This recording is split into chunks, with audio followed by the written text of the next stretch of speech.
evaluate or stalemate. And many years ago, I learned of a concept called the Pareto principle. And I don't know if you guys are familiar with that. Mark, I'm guessing you are familiar with the Pareto principle. And actually, it's a principle that I talk about a lot, and you're going to see what I mean in just a second. But essentially, it states that 80% of our results come from the top 20% of our priorities. Okay, so it's kind of on the line of the 80-20 rule, right? Now, it matters because I discovered early on that there is never enough time to do everything, but there's always enough time to do the most important things. Okay, now let me break that down for you. And what I mean by that here is, let me break this principle down for you. In breaking this principle down, just kind of understand this, that like at a picnic, 20% of the people eat 80% of the food. In a classroom, when I was teaching, 20% of the students answered 80% of the questions. And if you look in your closet, okay, this is going to be an eye opener for you. 20% of your clothes are worn 80% of the time. Right? It's like, how many of you go back to your closet and just put on the same outfits over and over and over again, especially when you're not really doing anything? So 20% of your clothes are worn 80% of the time. Now, it kind of makes sense, right? Well, when I learned this concept, it kind of changed the way that I spent my time. And I learned two things really, really quickly when I first heard about this concept. Number one, I realized that I was doing too many things and I was doing the wrong things. What I needed to do was work smarter, not harder, to get to where I wanted to go. So as you develop your inner leadership and you start increasing your influence with others, it's imperative that you evaluate your priorities. And you guys, how many times have I, gotten on a call like this and I've talked to you about making your to-do list for the next day. And I said, list your top 6 things and, start with number 1. The number 1 is the most important. Well, it's evaluating these priorities.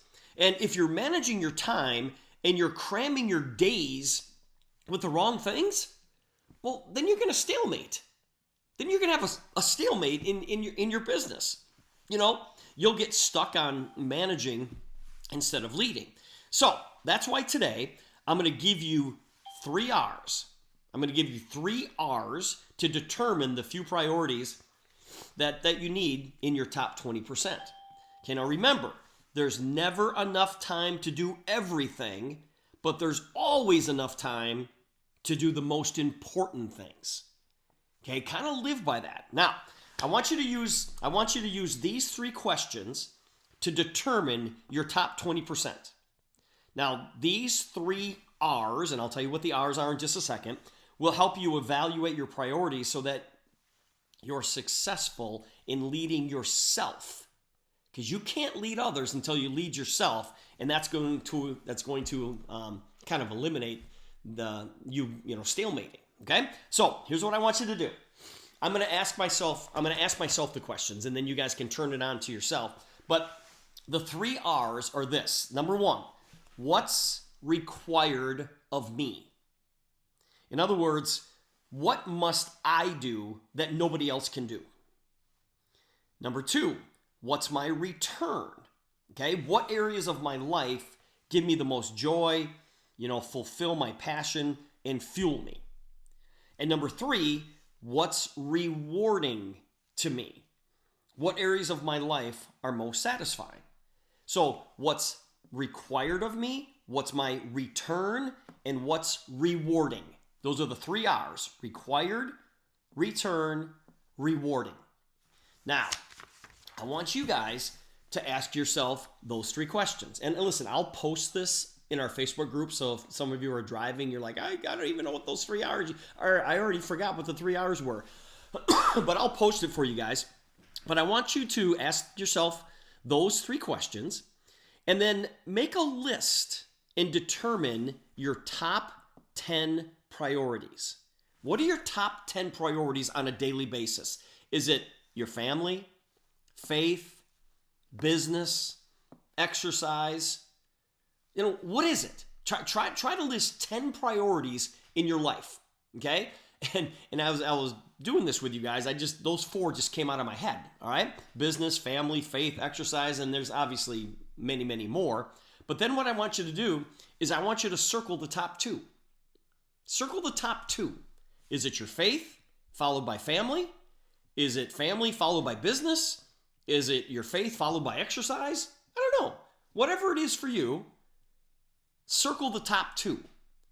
And these are the areas that deserve 80% of your energy. Now, when I first heard about this principle and I was going through this exercise, I thought to myself, okay, that sounds great, but isn't this kind of a moving target as well? Because don't your priorities change a little bit? Guys, when I was 232 pounds, yeah, I was 5'8", 232. I tell people that if I was an inch shorter, I would have been perfectly round, okay? Well, that was I don't know, 11 years ago. And I made the decision in one day that I was going to lose 50 pounds. I'm like, I'm dropping 50 pounds and I'm going to do it in the next 60 days. Okay, so if I was going to do this exercise, like what are the priorities in my life? Exercise would have been really high on the list. Now, today, I go to the gym almost every day, right? Out of 7 days, I'm probably at the gym at least 5 of those days. Well, if it was a top priority, I'd go to the gym 7 out of 7. Okay? So this does move a little bit. So right this very second, you guys, I want you to figure out what your priorities are. Okay? Now, for me, at this very second, I circled business because we just kind of got started in this super patch thing. Yeah, it's been 2 years, but we just kind of got started in this thing. And I'm not a national VP yet. So business is a top priority for me, and especially this week because it's the last week of the month. So I'm like, okay, I'm going to circle business, and I'm going to always have faith up there as well. So it's like, okay, 80% of my time is going to be spent on business and whatever else I circle. And I want you guys to figure that out. Because if you just wake up every morning and you don't have a purpose, you're not going to get anything done. And you're going to be stalemated. It's like, where are you spending 80% of your time? And I want you to reflect on those top 2. Because if you want to see change in your life and really develop the leader within you, well, then taking charge of your own time and filling it with things that matter, that's a critical step, right? Because remember, you don't work for your to-do list. Make your to-do list work for you. But you have to prioritize it. And you have to figure out what areas in your life deserve 80% of your time.